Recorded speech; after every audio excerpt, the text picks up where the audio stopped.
this feels like home to us. That sort of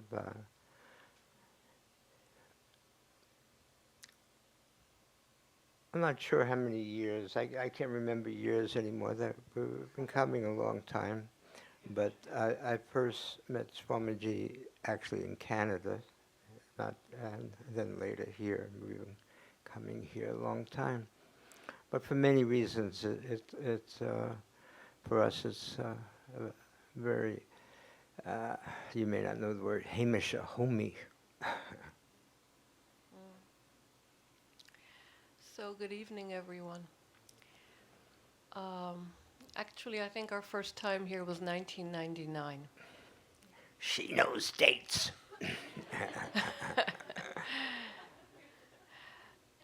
So, and that's what's been very important in our life is we met Krishna Das, the kirtan singer, not the accountant. Here that year, and we've been since then very friendly and involved in many things together. we've also enjoyed meeting the other Krishna Das. So Rukmini mentioned that we were here just 3 months ago, and all that has to do with the vagaries of weather because we live in New England, and New England has gone through some rough winters, which affects how often we get here. Now, 3 months ago, this conversation started, and it's been in my mind, and I think in Bernie's mind, these 3 months. I can't even remember who it was that first put out the question, this metaphor for enlightenment. Someone said, and it was someone here, I don't remember, we had a number of teachers, and he said that enlightenment is like going up a mountain. It was Swamiji. Oh, it was Swamiji. Thank you. So it was, and if I get it wrong, you'll correct me. It's like going up this mountain. And depending on your tradition and who you are and your practice, you have your path. And you're going up the path. And you have your opinion about your path and how it's important, and maybe it's almost the only real path there is, and you have your things you do and the rituals and the chants and all those things, and then right next to you there's another path, and there's somebody else going up their path, and they have their stories and their opinions and their practices and all the things they do. And as long as we're on the path and we're working very hard to get there, all we can see is our path. You know, we're just sort of climbing up and falling down and having our obstructions, hurdles, whatever. And what we see is our path. The few who get to the top look down, and they notice that really all these things that they thought, was the mountain, they were all just paths, and they were leading up to the same place, the height of the mountain. So if you were a Christian and you were working very hard all those years, and you thought that was it, when you finally got up, or same if you were a Buddhist or you were a Hindu, you get up there and you realize they were all different paths coming up to the top of the same mountain. And then somebody asked a question, so what happens to the group that gets to the top of the mountain? You see, what happens to them? And we all have different opinions about that, So somebody might think, oh, it's all very nice in top of the mountain. The sun always shines like it does when we're here. There's a golden glow. It's all pink. Everybody loves one another. There's no more problems. That's the top of the mountain. And I know that there was somebody here, and there are different teachers, and again, different paths, who said, well, once we get up there, there's no more opinions or stories about ourselves or others. All of that disappears. And that day, 3 months ago, when we were here, we talked it over, and Bernie said, no, in my opinion, because that's his opinion, all there are on top of the mountain is our opinions and stories. There's nothing else. Now, what did he mean by that? So he'll talk more, but I'm going to sort of take it up to a certain point. What he said is that if I have I'm a Zen Buddhist. If I have my opinion about Zen and how important it is, and it's this and it's all that, and I have my story about it, I know that it's just my story and my opinion. It's not anything else. It's not the truth. It's not the only way to be. It's just my story. And I'm enjoying my story. I'm enjoying wearing this. This is a raksu. It's like a lay robe worn by Buddhists. I enjoy my sitting practice. I enjoy all those things, and I no longer think that it's the only way. So that conversation's been on my mind all these months. And we were in Israel just 2 weeks ago, talking with different activists and groups. So I'll get to that. But you see, the thing that remained in my mind about this conversation is how difficult it is to just let each person have their opinion and their story and be who they are without some notion that, yes, but one day you'll change. You see? I mean, here we are. This is a beautiful place. We're probably pretty like-minded. We probably like yoga. We like the Bahamas. We like the ocean, the ocean. You can imagine some common factors we have, but I'll bet you anything that this day you talk to someone, and in this very loving, supporting environment, you said to yourself something like, he's really wonderful, but he really has to watch what he eats because look at the belly. He has too much of a belly. Or you talk to someone and you said, she's a wonderful woman, but yeah, I wish she wouldn't talk so much. Or, maybe it's somebody you live with and you're saying, he's a wonderful guy, but I know that when he reaches the top of that mountain, he's going to stop smoking cigars. Because he will know that this is not good for his health, So there's something. And a long time ago, I first heard the term triumphalism. And it was actually expressed by Reb Zalman Schachter, who was the founder of a big Jewish renewal movement. He said, interfaith gatherings are very nice, except that many people who do them deep inside feel that we love you, we're ready to go to church with you, to synagogue with you, we're ready to do meals with you, we're ready to do a lot of things. But one day, you're going to see that our way was right. When Jesus comes and whoever isn't saved goes straight to hell, you'll know. But that's the obvious one. It's the subtle ones that are much harder to detect. That deep inside, if I see someone, I live with someone, I love the person, all that, but somehow one day he's going to change. When he becomes enlightened, everything is going to straighten out and he's going to be more like what I want him to be. Really. You see, there's going to be this equality. We're all going to kind of come in together and be more alike, usually more like me. It's a subtle thing, but it's quite insidious. And I remembered that when I was in Israel, And it was Saturday night, and we had a meeting, and this wonderful woman came, an Orthodox Jewish woman.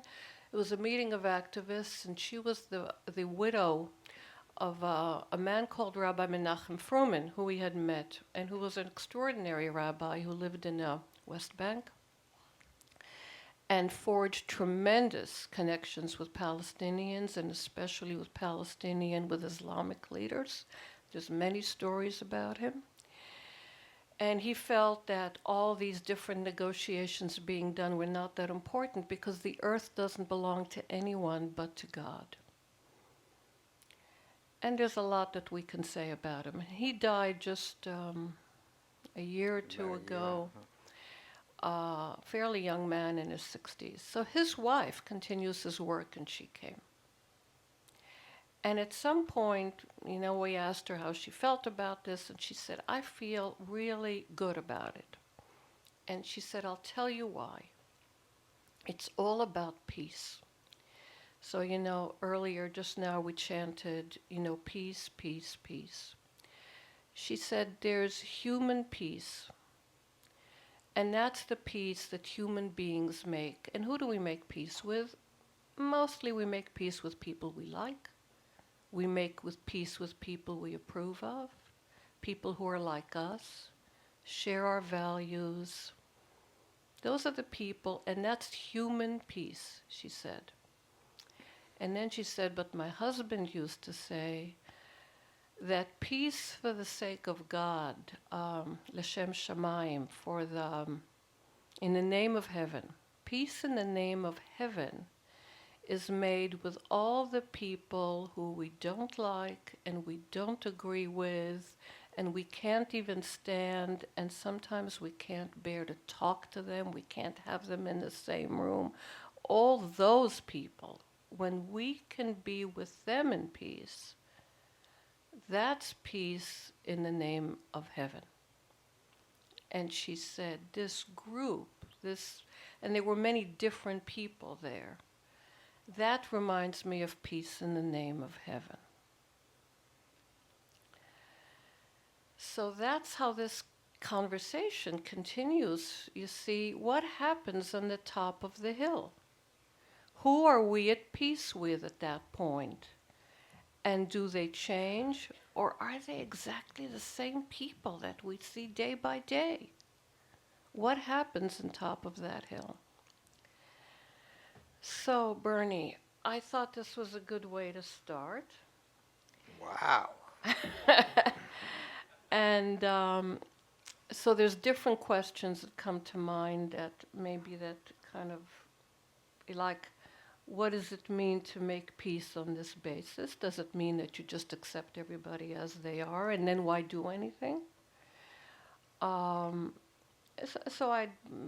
what that has to do with the work.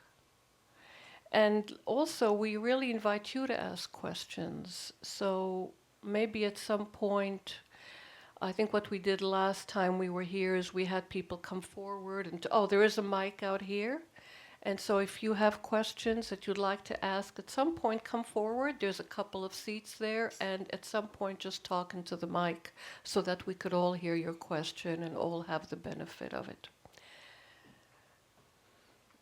Yeah, I really encourage that because we love dialogue. And so please come up and ask anything. But as you was talking,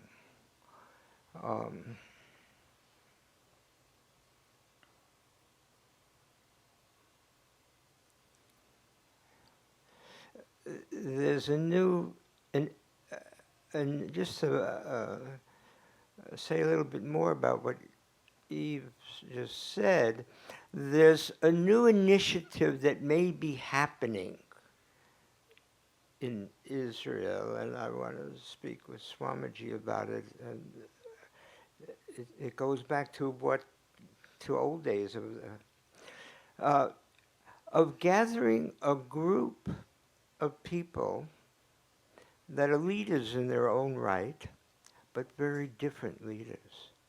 And people who would normally never talk to each other or meet each other except maybe to beat each other up. So I'm talking about so this is particularly the Middle East. And I'm talking about settlers, people from Hamas, people from Gaza, people from refugee camps, people from the army, business people. There was a young woman in Tel Aviv who said, an Israeli woman who said, I can talk with Palestinians, I cannot talk with settlers, other Israelis. So it's a group of people that normally would not talk to each other. And now we're gathering. And the first thing is, what is there? Is there something that we share as a common vision? In a way, it's a question, is there something on the top of the mountain for all of us? Is there a common vision? I threw out one possibility, which is sort of, I think, obvious. We would like our children to be able to play what they want to play. I think that would be common to everybody. Is that something on the top of this mountain that we could talk about? We could share our opinions. Is there some other things? What is the discourse on the top of the mountain? Can we come to some vision that in a way brings peace? And as Hadassah said, it has to involve the differences. You can't have a lasting peace if you leave out the people that you don't want to deal with, even though it may be very complicated. The man who's starting this initiative, he's a Palestinian, and he practices, he trains people in nonviolent work. So he's a sort of a Palestinian, a Gandhi Palestinian. Lives in Bethlehem. He's been doing it for many, many, many years. And we've been involved with him for many, many, many years. And he's come to Auschwitz a number of times. And he sends all his staff to Auschwitz. Our Auschwitz retreats. Some of you may not know, we lead an annual retreat at Auschwitz. This would be the 20th year. And a methodology of those retreats, which we're now doing several more in different places. We call them bearing witness retreats. And one of the factors is to try to bring as many voices as possible, as much differences as possible. As many factors as possible. And then we work with the stuff that comes up. We work with the differences. And if we can bring ourselves to a common vision, that is, if we can get to the top of that mountain, or some mountain, there's mountains and keep going up, but if we can get to the top of some mountain where we could have a common vision, that could be a beginning of something. In our own life, if you're a family person, do you have a common vision with your spouse, with your kids, with your grandchildren, with your siblings? Is there something? Can you find a common vision out of the differences? That means you gotta, what are our differences? So in a way, that's sort of a practice that's aiming at just getting up to a little hill. And what is it in common? Oh, I have common vision with my sister that we both want to breathe.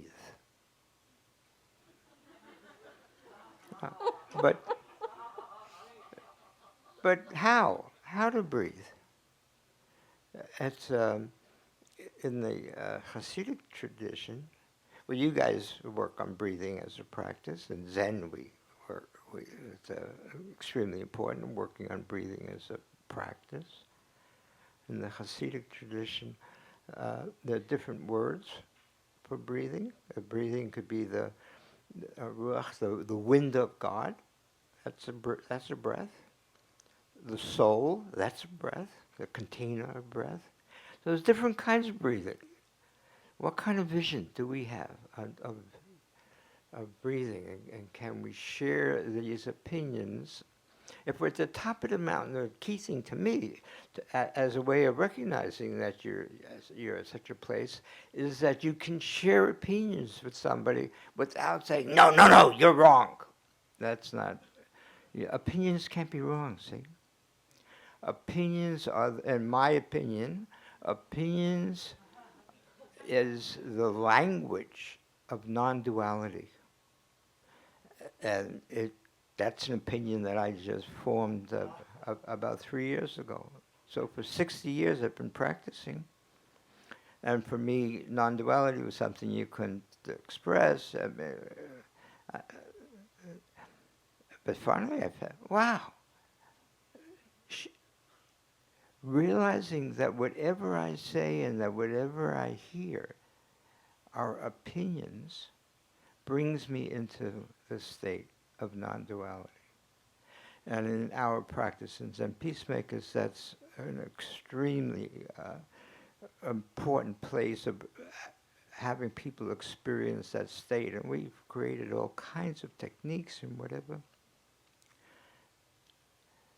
But it's fascinating that one can think of having a language in non-duality. And it's simple. It's an opinion. You can't have right or wrong. Opinions don't have rights or wrongs. They're opinions. They don't fall into duality. So now we're looking at this initiative of this group of people from many walks of that. It's hard to imagine. I wouldn't have imagined this when we were just there. We heard that this couple that's part of the Zen Peacemaker Order, they're big peace activists in Israel. If I go back enough years, the husband was a colonel in the IDF, very right wing. He had some kind of he formed a very important school for the IDF and creativity, and then he had some kind of epiphany and shifted from very right wing to very left wing, and became an activist. He's still creating these organizational things. Why did I bring him up? Yeah, why did you bring I lost my track. opinions and non-duality, someone said. Yeah. It'll come up later. This group in the Middle East, for me, was very important. Not just for the Middle East. I could see groups like that of leaders with very different opinions, very different styles, forming around different issues. The environment. We have so many catastrophic issues. Forming groups, and then forming groups that support those groups.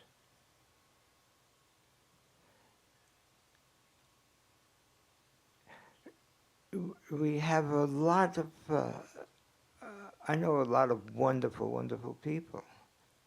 And there was a time I was trying to collect us so that we could be voices at times of these catastrophes, or at times of catastrophes in waiting.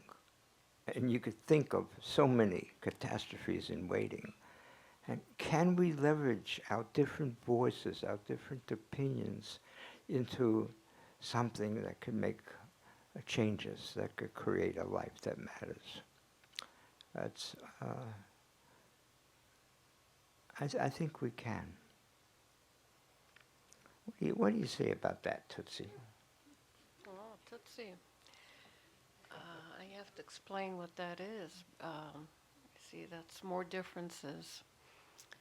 When we get bored with being Bernie and Eve, we call each other Rocky and Tootsie. Because Bernie was a fighter when he was a kid, and he was known as Rocky, believe it or not. And I had my history and was called Tootsie. So we sometimes just, just get bored with it. Oh, let's do this. And we become different people and have fun with it. So you know what my question is, Rocky? What, Tootsie? So if everybody's just different, so what happens? Somebody says, I'm different, and you know what? I want to kill you. So what? That's okay? What do you say about that, Rocky? I'll punch him. Yeah, so this becomes all our practices, huh? What we didn't mention, and this came up too, in our meeting in Jerusalem, there was a man,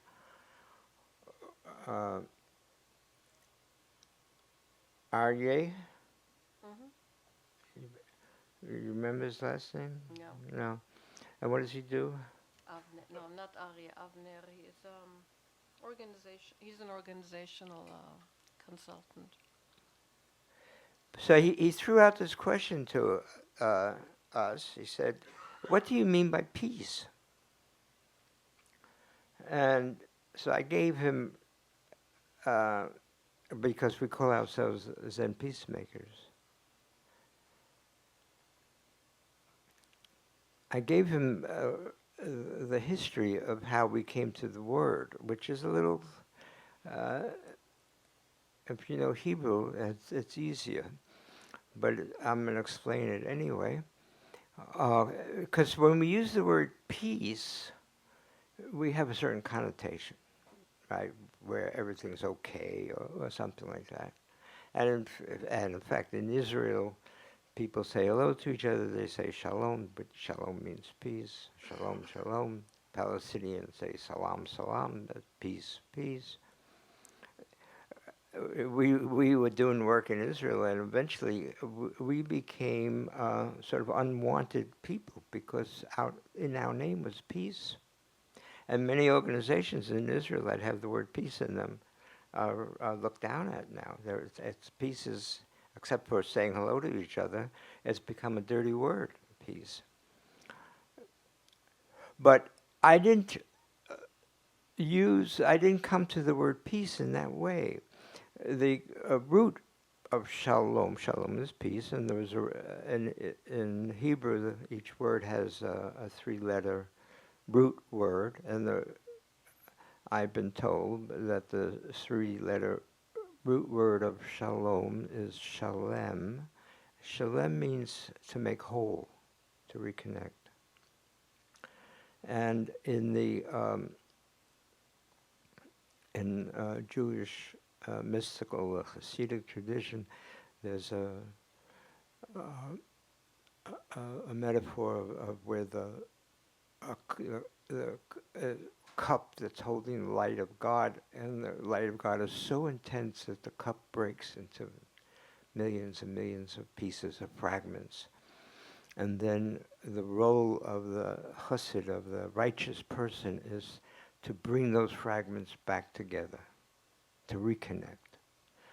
In Buddhism, it's all built around trying to help people experience the interconnectedness of life, the oneness of life. So in many mystical traditions, it's about experiencing that oneness of life. That oneness of life is that state of non-duality. And you can't have oneness of life if you got dual stuff going on there, man. So that is to experience being on top of the mountain. So I explained that's where that's how I came to Zen Peacemakers. trying to bring those fragments back together.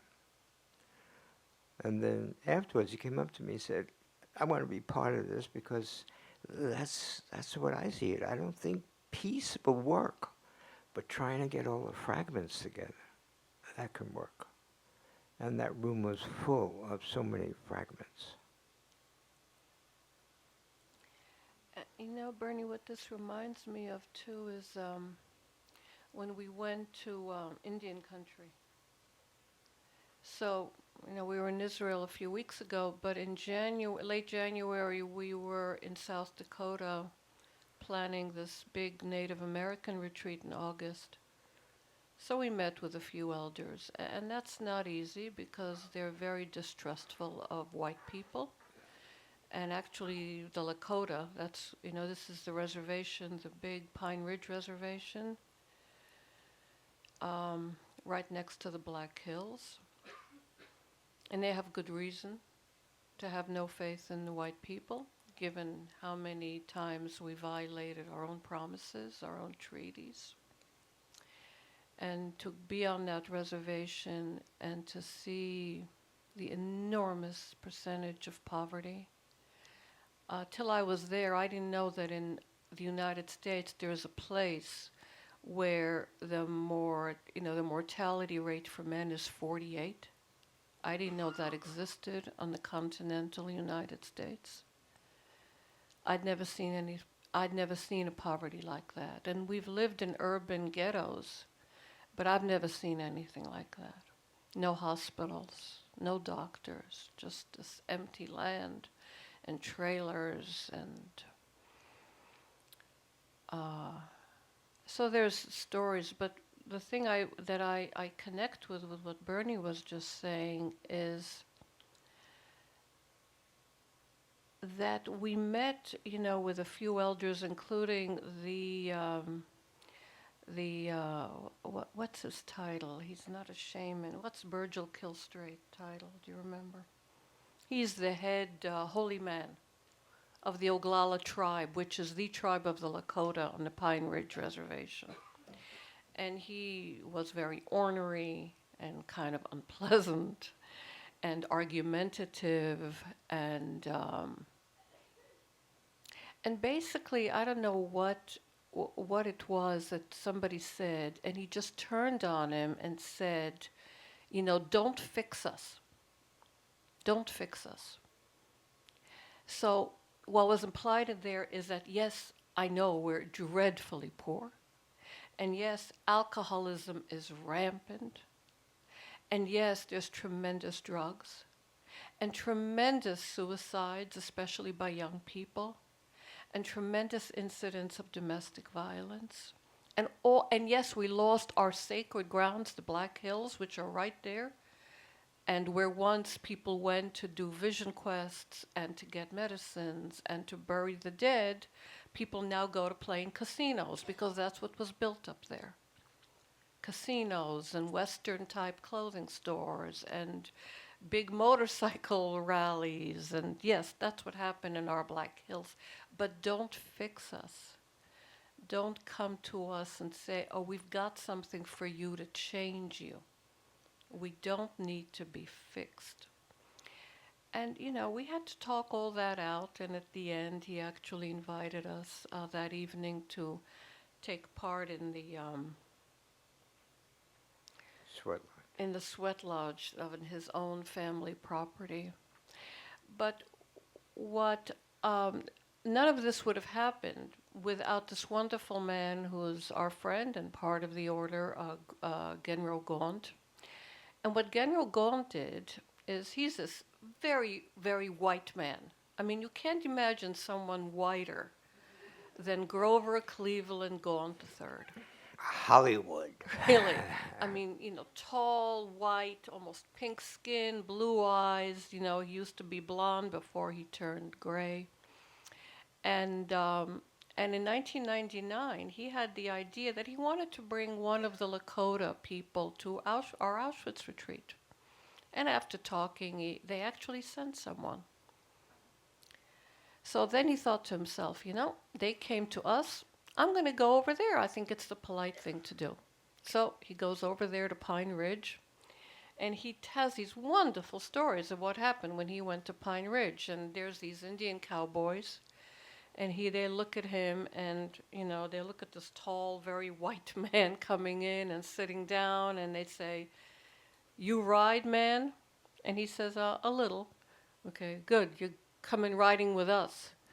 And they had one of their big annual rides, where, in the dead of winter, they go. I think this is the Crazy Horse ride.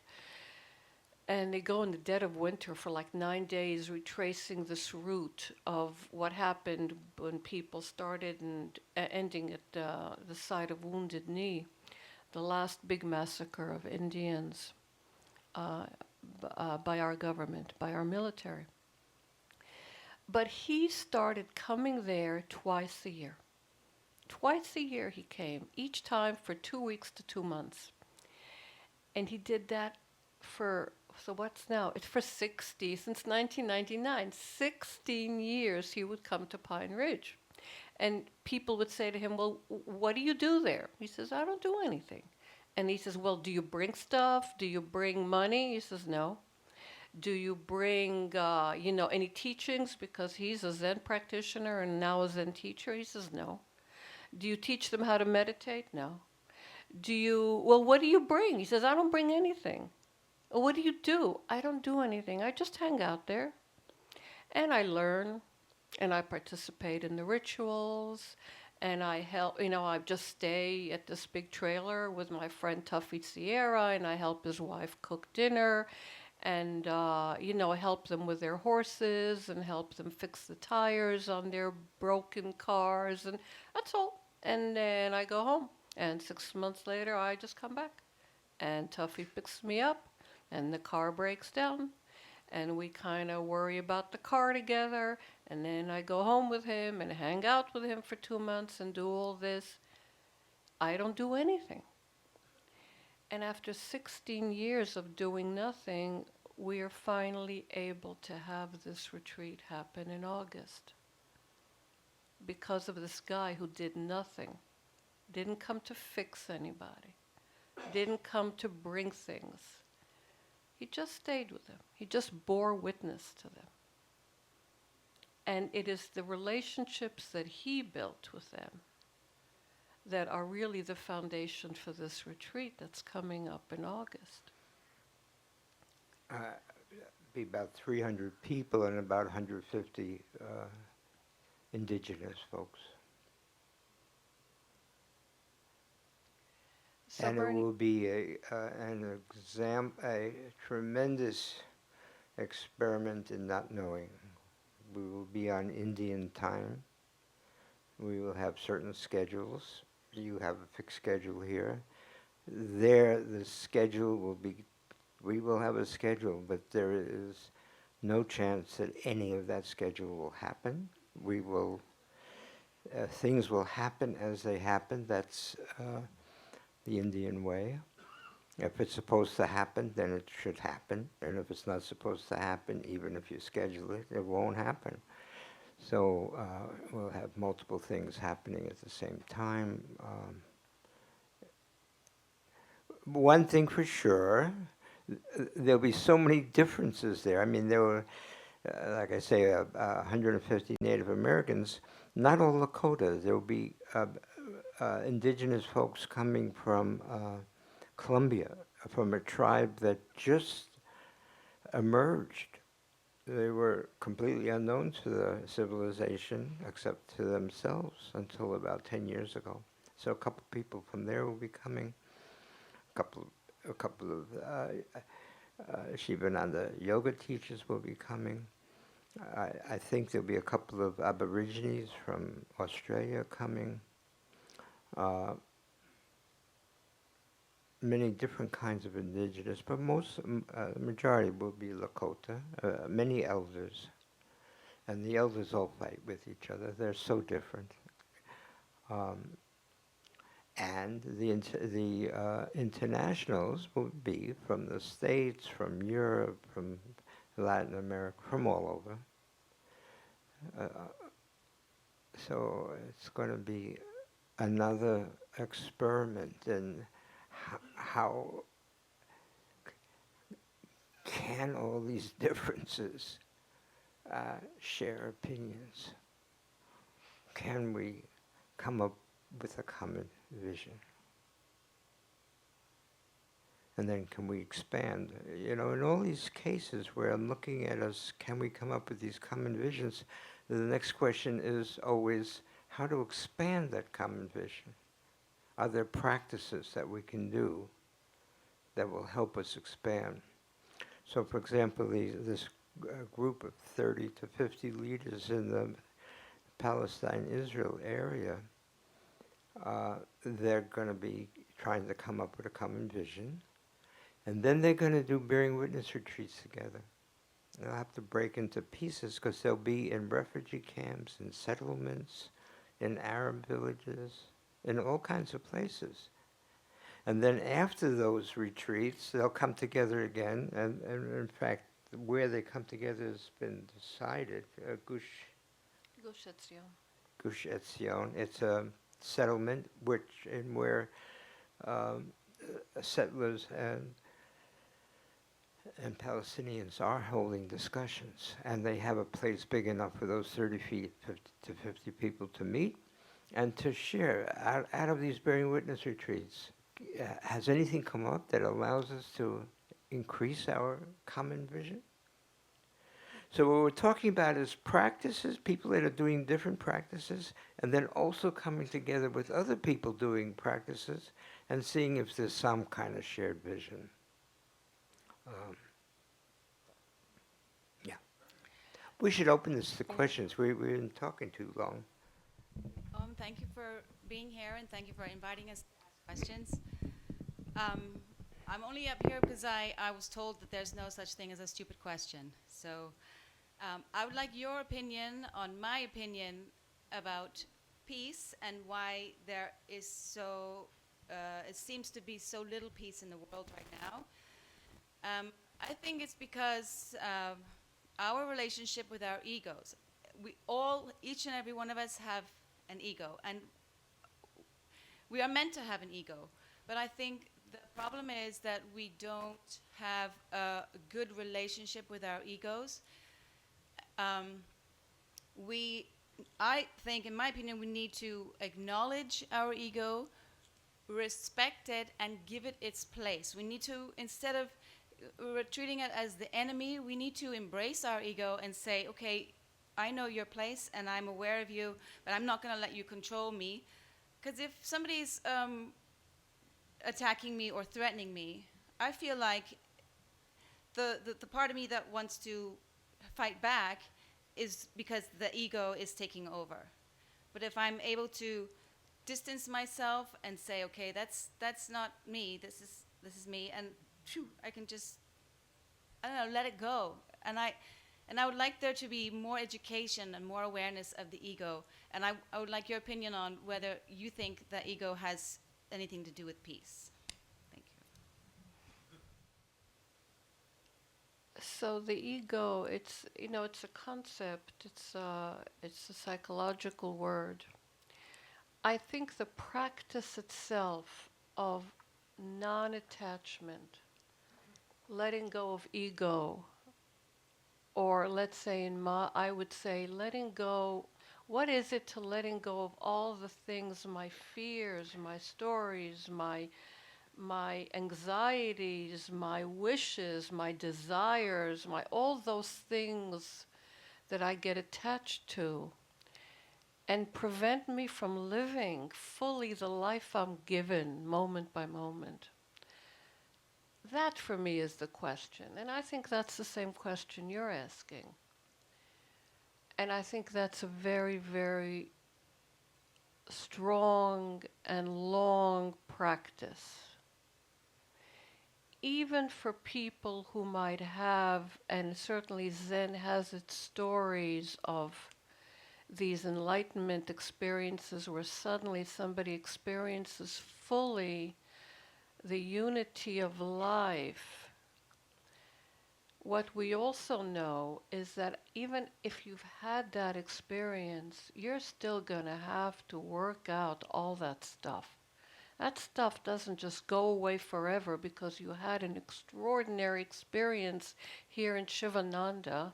You have this wonderful chants and a wonderful meditation, and boom, something happens, and you go out there and see the full moon, and you see something and experience something wondrous. That doesn't mean that tomorrow morning you're not going to get up, and some of us, not right away, but soon the same fears and anxieties and patterns of behavior will come right back. So I think that's hard work. And I think it's very important work. And I think that all of us here, of course, there are practices to deal with that, and we have our practices to deal with it. I'm not sure it's just a matter of educating everybody about ego. That's another concept. Educating about ego becomes another concept. You've got to experience this letting go, I think. And Thing to be able but to. I haven't finished. I'm sorry. I'm sorry. Excuse me. Can I before I But lose you're my not going thought? to let me finish, right? You. And we've developed. There are many, many practices working on individual ego. And I think what we were talking about is practices that are working not just on our individual ego, but on a systematic ego of societies and of. So it's going a little beyond. It's important to work on oneself and come up with those methods. And there's there are very lots of different methods, and you can choose the ones you want to do, of course. And we have to also look a little broader, I think. We don't want to become hedonistic and only think about ourselves, in my opinion. Thank you. What was I going to say? Oh, so what I mean by education of the ego is to become aware of whether the person's behavior towards me is because they're not at peace with their ego and they're driven by that. I don't know. Sorry, I'm just the whole peace thing. It's very upsetting to me why there's so much war in the world as is to everyone upsetting. So I just thought of this. Personally, what I know about Zen is the book Zen and the Art of Motorcycle Maintenance. I have very little knowledge about Zen, and I will go and Google it and find out what it is. And if I were to think of something that Zen means, having not really studied it, besides that book, I would think of like the horizon, just what the horizon looks like. But that's just, I'm very naive to the whole Zen thing. Well, I want to thank you for the plug, because this is the first year in many years that I actually, the ashram asked me to bring some of the books I wrote. So the bookstore will have some books, and you can read about Zen. You could, read about bearing witness. You could read, as was mentioned before, about the dude and the Zen masters and their rapping. And then you can read Infinite Circle, which is more technical about Zen. Anyway, there's a series of books, and they will get to the bookstore by tomorrow morning. So thank you for the plug, ma'am. Good evening, Roshi Eve, Roshi Bernie. Good evening. I'd first like to say that I think it's amazing how when Bernie, you don't remember something, or Eve, you don't remember something, the other one remembers the date or the name of the place. Your collective consciousness is adorably fantastic. Collective consciousness. So my question, going back to the mountain, we're all trying to climb this spiritual mountain to get to the top. And in the Hindu tradition, we talk about samsara, this endless life cycle, trying to realize the self and attain this inward epiphany of, ultimate reality and that sort of thing. But we say that even when samadhi is realized, when we find this state of bliss, this self-realization, eventually that soul needs to go back down to earth and attain a human life again.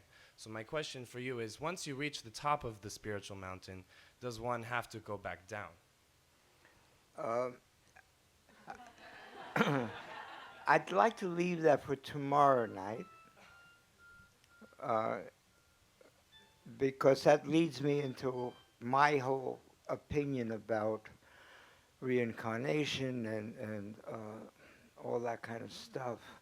And it takes me about 15 minutes, and I don't have that much time left for tonight.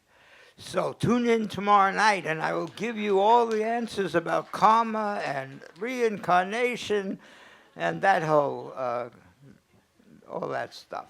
Now you see, Krishna Das's phone rang just now, and the funny thing is that the ring was the exact same ring of the man who took us in Rwanda to different places. Dick, dick, dick, da da da da da. I've never heard that except in Rwanda and now in the Bahamas. So Wow. don't tell me things aren't connected. They clearly, and they all has this resonance. You see, it's all resonates very deeply, even with a phone ringing. So is that the place to end for tonight? Yeah, I guess so. Okay. So come back tomorrow night for part 2 of 3. Tomorrow night we will give you the penultimate opinion. I can't say truth because and then on the third evening we'll give you the ultimate opinion. But please feel free to take us off track by bringing questions and stuff you'd like to hear about. Thank you, and see you tomorrow.